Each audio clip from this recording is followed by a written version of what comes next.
Welcome back to the sanctuary where truth is the only currency that matters. You are watching Whatever You Need.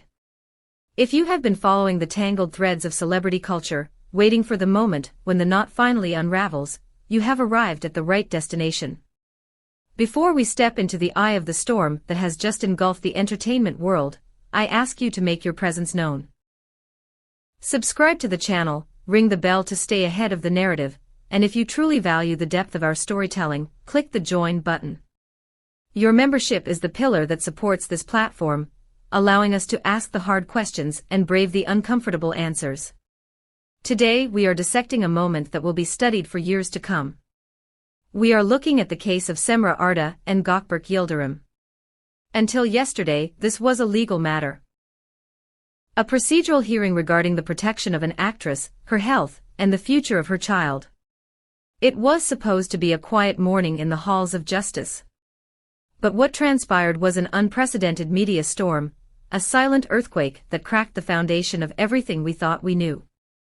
Gökberk Yıldırım did not just testify, he confessed.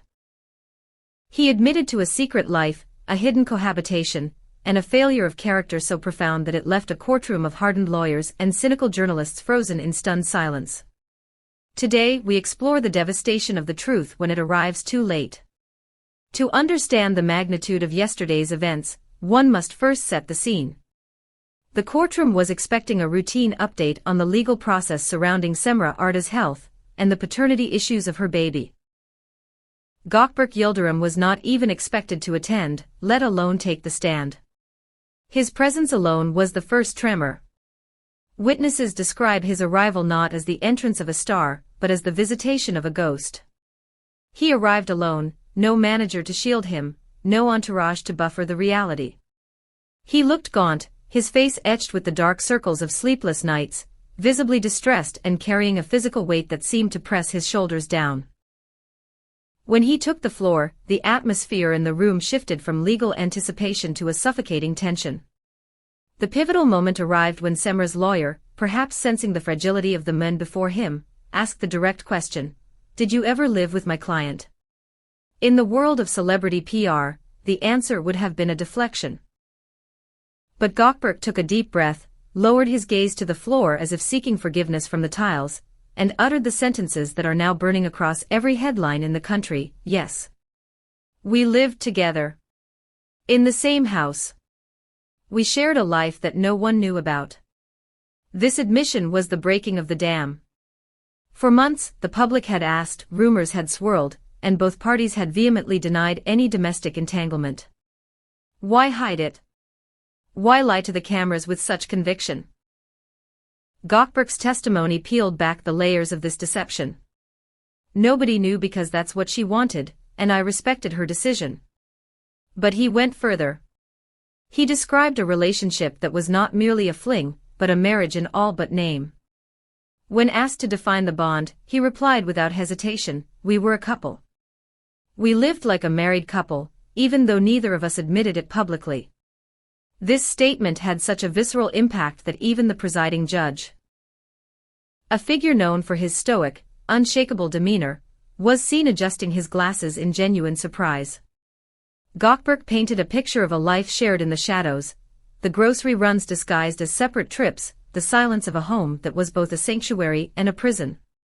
He spoke of profound emotional intimacy, of a love that was real and tangible, but also of a toxicity that grew in the darkness.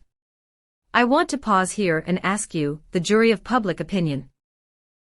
Can a relationship truly survive in the shadows? Does the pressure of hiding a marriage inevitably destroy the love it tries to protect? Pause the video and write your thoughts in the comments below. And please, if you are finding this analysis compelling, hit the like button to help us reach more people who care about the truth. The confession did not stop at the living arrangements. Gökberk began to dissect the emotional anatomy of their collapse. He spoke of nights filled with arguments that had no resolution, of broken promises, and of a love that slowly, painfully faded under the weight of paranoia and pressure. "Cemre and I loved each other," he told the hushed room, his voice a mixture of guilt and nostalgia. "But we were also two broken people trying to save something that was slipping through our fingers." He described scenes of heartbreaking vulnerability. Cemre crying for entire nights, consumed by the pressure of the industry, and the secrets they kept, and his own inability to navigate her pain. I didn't always know how to comfort her, he admitted. This was not a man making excuses, it was a man cataloging his failures. He spoke of jealousy, of a lack of trust that grew like weeds in a garden, and of the media pressure that turned their safe haven into a battlefield. However, the most devastating revelation was yet to come. In a moment that sucked the air out of the room, Gökberk addressed the issue of the baby. I knew about her pregnancy before anyone else. Let that sink in. Before the press, before the paparazzi, before even her own family, Gökberk knew. He described the moment with a clarity that was painful to witness. She told me, trembling. She hugged me and begged me not to leave her alone. It was a plea for partnership, for protection. And this is where the tragedy reaches its peak. Gökberk looked at the judge and delivered the line that likely sealed his own emotional fate, and yet. I failed her. I wasn't up to the task. I didn't know how to support her. And she had to bear her pain alone.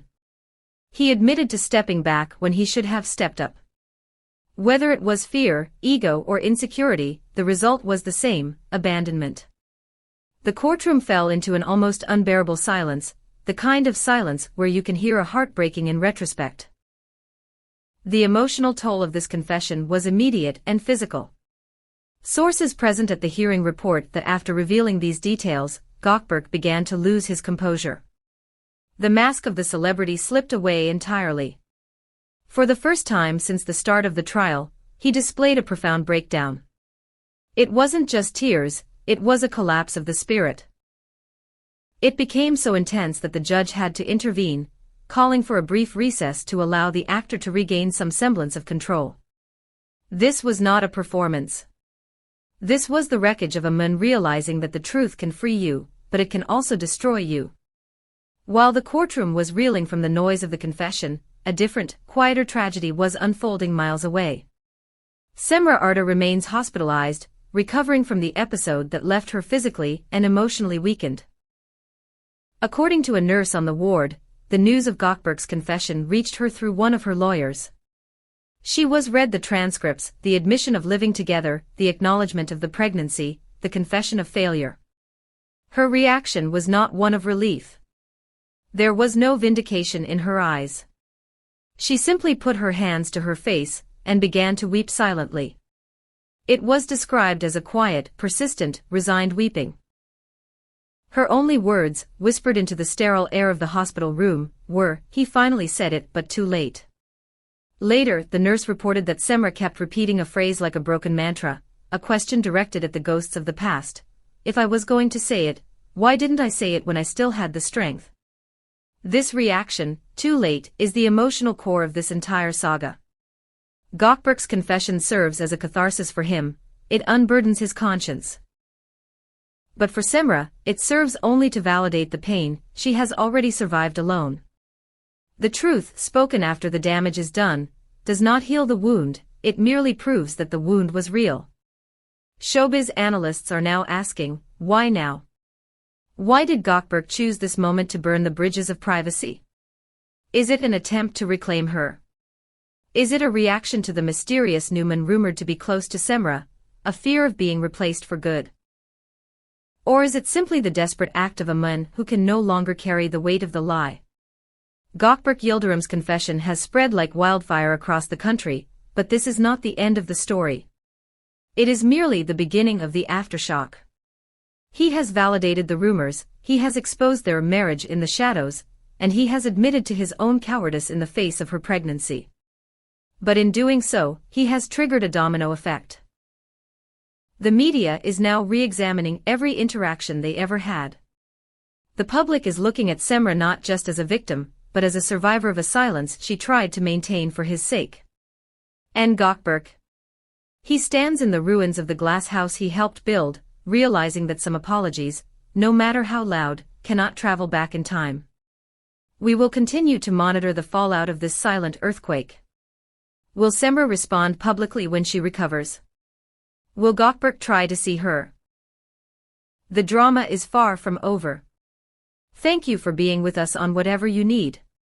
If this deep dive resonated with you, please share this video, subscribe to the channel, and consider clicking the join button to support our work. We are here to tell the stories others are afraid to touch. Until next time, take care of your hearts and remember, speak your truth before silence becomes the only thing left. Goodbye.